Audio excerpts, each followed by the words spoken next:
આજે આપણે વિજ્ઞાનમાં ચેપ્ટર 1 રાસાયણિક પ્રક્રિયાઓ અને સમીકરણો.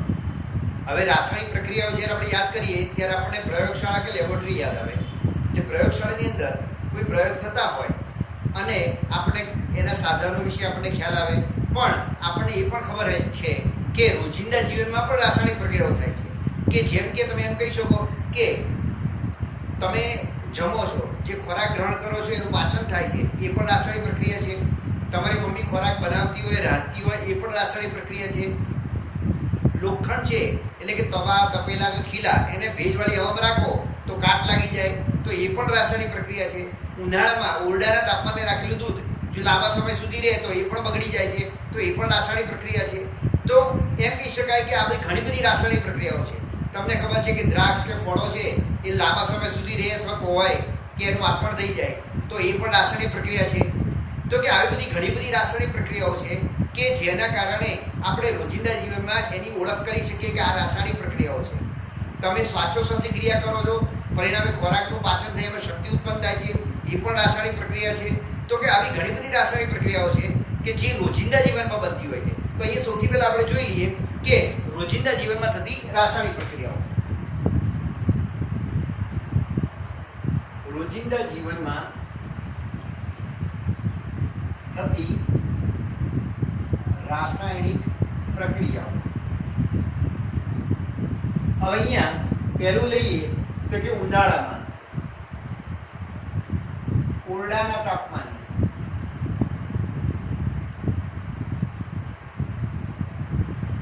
રાખેલું દૂધ બગડી જાય છે.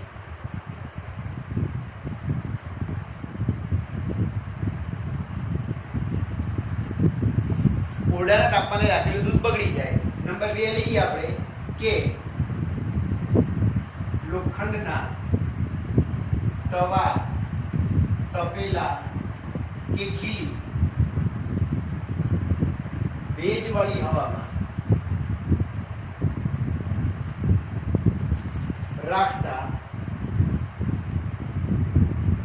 ભેજવાળી હવામાં રાખતા કાટ લાગે. ત્યારબાદ ત્રીજું જોઈએ તો દ્રાક્ષનું આથવણ. આ દ્રાક્ષના આથવણથી આલ્કોહોલ બને એટલે દારૂ પણ બની શકે. એટલે કે દ્રાક્ષનું આથવણ એ પણ આપણી ઘરે રોજિંદા જીવનમાં થતી રાસાયણિક પ્રક્રિયા છે. ખોરાક રાંધવો,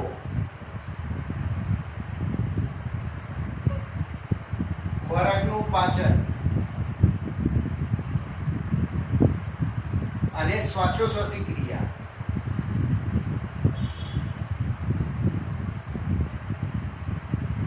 આ બધું રાસાયણિક પ્રક્રિયામાં સમાવેશ થાય છે. એટલે કે તમને પૂછાય તો આ સિવાય પણ તમે લખી શકો છો. ધારો કે તમે તમારા ઘરમાં ચા બનતી હોય તો એ જે ચા બને છે એ પણ રાસાયણિક પ્રક્રિયા છે.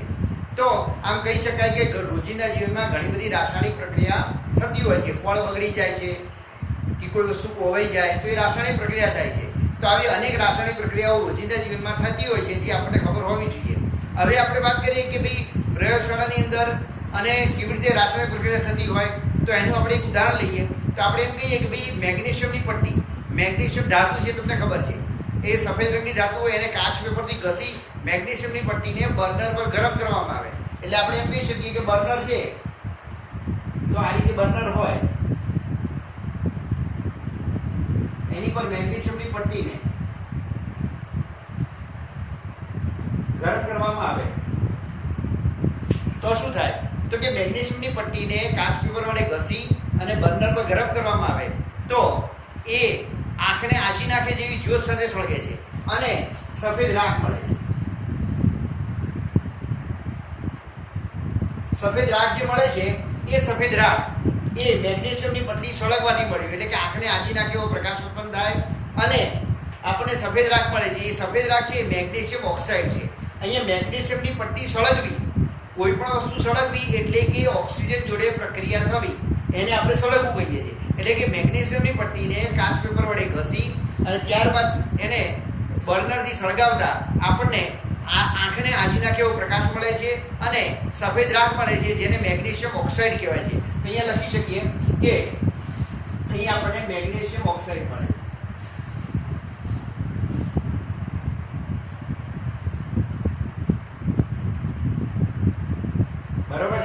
અહીંયા આપણે આને બર્નર કહીએ, આ મેગ્નેશિયમની પટ્ટી છે. તો આપણે આ પ્રવૃત્તિની અંદર આ રાસાયણિક પ્રક્રિયા થઈ કહેવાય. તો રાસાયણિક પ્રક્રિયા જ્યારે થતી હોય છે તો આપણે એને સાદી ભાષામાં આ રીતે લખી શકીએ કે મેગ્નેશિયમ વત્તા સળગે છે એટલે ઓક્સિજન, આ બંનેની પ્રક્રિયા થઈ અને કોના કારણે થઈ? ગરમીના કારણે. તો અહીંયા ગરમી માટે આ નિશાન છે. તો આપણે લખી શકીએ કે જે રાખ મળી એ મેગ્નેશિયમ ઓક્સાઇડની રાખ હતી.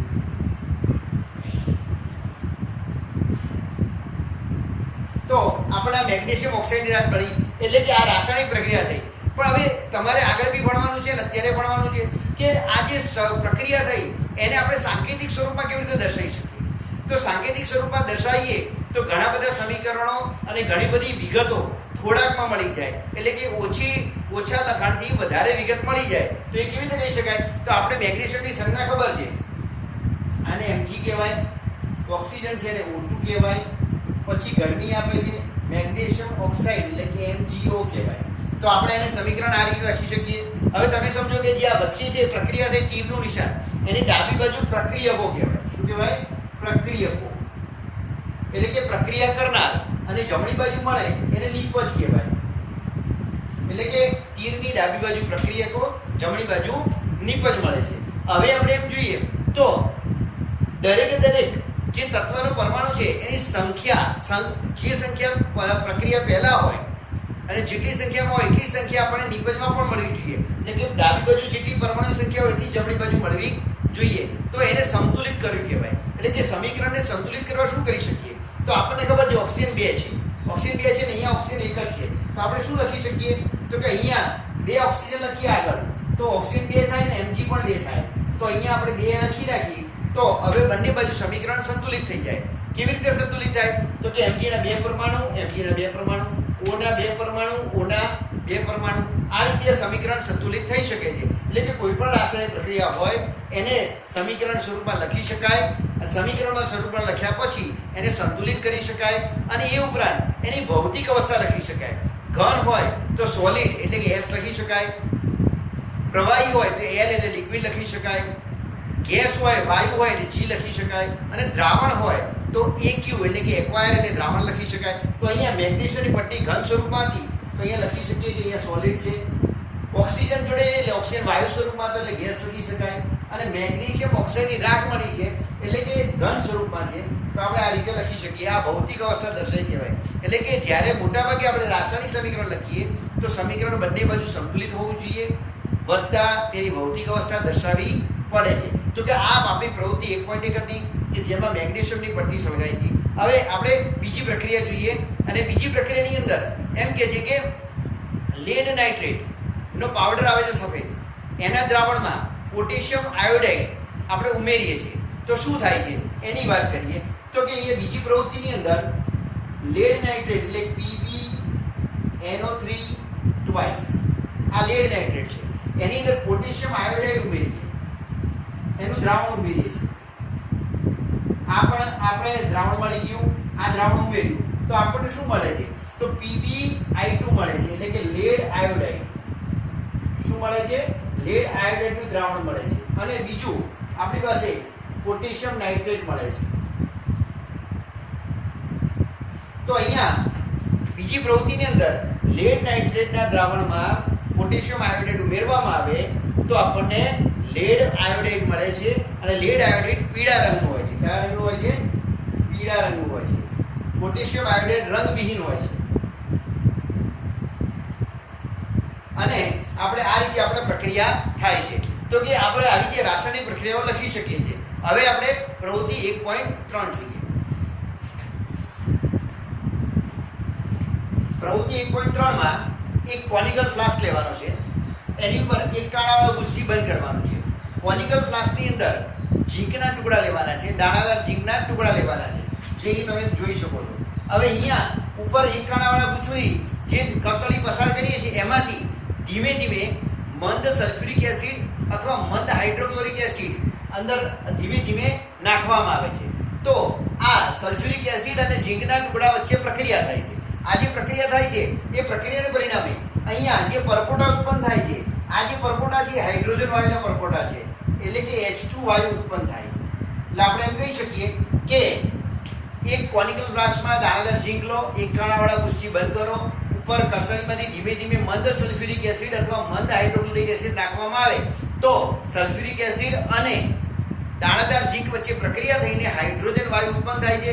તમે ફ્લાસ્કને અડો તો તમને ગરમ લાગે છે, એટલે કે ઉષ્મા ઉત્પન્ન થાય છે, એટલે કે એના તાપમાનમાં પરિવર્તન થાય છે. તો અહીંયા આપણે આ પ્રક્રિયા લખવી હોય તો કેવી રીતે લખી શકાય? તો ઝીંકના ટુકડા છે એટલે Zl લખી શકાય, વત્તા સલ્ફ્યુરિક એસિડ ઉમેર્યો હોય તો H2SO4 લખી શકાય. આ બંને વચ્ચે પ્રક્રિયા થઈ છે તો આપણને મળે છે ZnSO4 H2. હવે અહીંયા તમે જોઈ લો કે ડાબી બાજુ જે પ્રક્રિયકો છે, જમણી બાજુ છે નિપજો છે. તો આપણે લખી શકીએ કે ભાઈ પ્રક્રિયકોમાં અને નિપજો બંનેમાં પરમાણુની સંખ્યા સરખી હોવી જોઈએ. છે કે નહીં આપણે ચેક કરી લઈએ કે બંનેની અંદર પરમાણુની સંખ્યા સરખી હોવી જોઈએ. ધારો કે Zn છે તો ડાબી બાજુ Zn છે 1, જમણી બાજુ પણ Zn છે 1. પછી લઈએ H હાઇડ્રોજન, તો ડાબી બાજુ છે 2, જમણી બાજુ છે 2. S લઈએ સલ્ફર, તો ડાબી બાજુ 1 છે, જમણી બાજુ પણ 1 છે. પછી લઈએ O, તો ડાબી બાજુ એટલે કે આ સાઈડ 4 છે પરમાણુ અને જમણી બાજુ પણ 4 છે. તો આમ બંને બાજુ પરમાણુની સંખ્યા સરખી છે. તો આપણે એમ કહી શકાય કે બંને બાજુ પરમાણુ સંખ્યા સરખી છે, માટે આ સમીકરણ સંતુલિત છે. એટલે કે ઝીંક વત્તા સલ્ફ્યુરિક એસિડ તો ઝીંક સલ્ફેટ વત્તા હાઇડ્રોજન. હવે અહીંયા જે હાઇડ્રોજન વાયુ ઉત્પન્ન થાય છે, તમે જો ભૌતિક અવસ્થા લખો તો અહીંયા દાણાદાર ઝીંકના ટુકડા હતા એટલે કે S કહેવાય સોલિડ એટલે કે ઘન. અહીંયા સલ્ફ્યુરિક એસિડ એટલે AQ લખી શકાય, અહીંયા પણ AQ લખી શકાય, અને હાઇડ્રોજન વાયુ ઉત્પન્ન થાય છે એટલે કે આપણે તીર મારીને પણ લખી શકીએ કે G એટલે કે વાયુ ઉત્પન્ન થાય છે. તો આ રીતે આપણે સમીકરણ સંતુલિત પણ કરી શકીએ. એટલે કે પ્રવૃત્તિ 1.1 જોઈ તમે, મેગ્નેશિયમની પટ્ટીવાળી, પ્રવૃત્તિ 1.2 લેડ નાઇટ્રેટનું દ્રાવણ હતું, અને પ્રવૃત્તિ નંબર 3 તો કે ભાઈ ઝીંકના ટુકડા અને સલ્ફ્યુરિક એસિડ વચ્ચે પ્રક્રિયા થઈ હાઇડ્રોજન વાયુના પરપોટા ઉત્પન્ન થાય છે, ગરમીમાં તાપમાનમાં પરિવર્તન થાય છે. તો આ પરથી આપણે કહી શકીએ કે કોઈ પણ રાસાયણિક પ્રક્રિયા છે એનો ફેરફાર કેવી રીતે માપી શકાય? તો કે ભાઈ આપણે એમ કહી શકીએ કે રાસાયણિક પ્રક્રિયામાં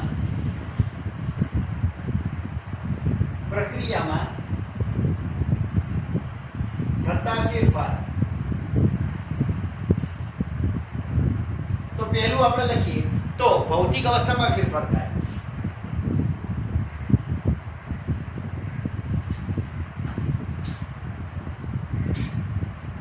બીજું એનામાં જે છે રંગમાં પરિવર્તન થાય.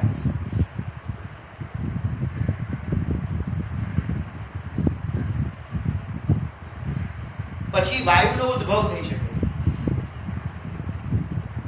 જેમ કે અહીંયા હાઇડ્રોજન વાયુ ઉત્પન્ન થયો હતો, વાયુનો ઉદ્ભવ થઈ શકે. અને ચોથું લઈએ તો તાપમાનમાં પરિવર્તન થાય. તો આ રીતે આપણે કહી શકાય કે રાસાયણિક પ્રક્રિયા દરમિયાન આ ફેરફાર થતા હોય છે. એમાંથી કોઈ એક ફેરફાર થતો હોય તો પણ આપણે કહી શકીએ કે ભાઈ રાસાયણિક પ્રક્રિયા છે. એટલે કે તમને અહીંયા ફરક પડવો જોઈએ કે ભાઈ રાસાયણિક પ્રક્રિયા અને ભૌતિક પ્રક્રિયા. ભૌતિક પ્રક્રિયામાં આકાર બદલાઈ શકે છે, ગુણધર્મ બદલાતો નથી. આમાં ગુણધર્મ પણ બદલાઈ જાય, તાપમાન પણ બદલાઈ શકે, રંગમાં પરિવર્તન થઈ શકે છે, વાયુનો ઉદ્ભવ થઈ શકે છે. તો આ બધી આપણે કહી શકીએ કે રાસાયણિક પ્રક્રિયા દરમિયાન આટલા ફેરફાર થઈ શકે છે અને આપણે રાસાયણિક પ્રક્રિયાને ઓળખી શકીએ છીએ. અહીંયા મેં તમને સમીકરણ સંતુલિત કરતા શીખવાડ્યું છે. હવે આગળ પણ બીજે સમીકરણ જોઈશું કે જેને આપણે સંતુલિત કરી શકીએ, એને ઉદાહરણ પણ જોઈશું.